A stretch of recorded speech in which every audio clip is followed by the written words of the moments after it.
नमस्ते मित्रमंडळींनो, आज मी आणखीन एका झाडाविषयी संबंधित माहिती देत आहे।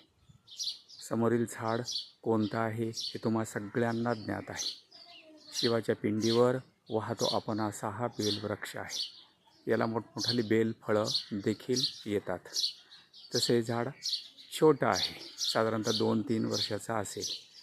आवर्जून बेलपत्र शिवाला वाहण्यासाठी हे झाड मी लावलेलं आहे, परंतु आपल्याला याच्या औषधी गुणधर्म देखील माहिती असायला हवेत। या झाडाची जी पानं आहेत ना, ती रक्तातली साखर कमी करायला मदत करतात।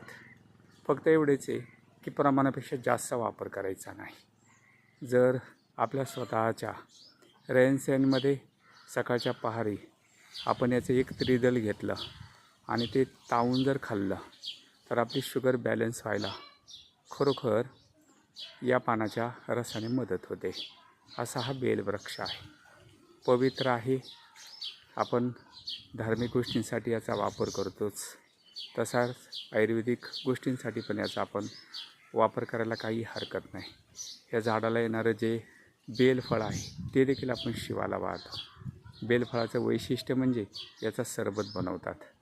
हा जो सरबत आहे ना, हा सरबत जर मुरडा असेल, पोटामध्ये कुठल्याही प्रकारचा बिघाड वाटत असेल, तो दूर व्हायला हा सरबत खूप मदत करतो।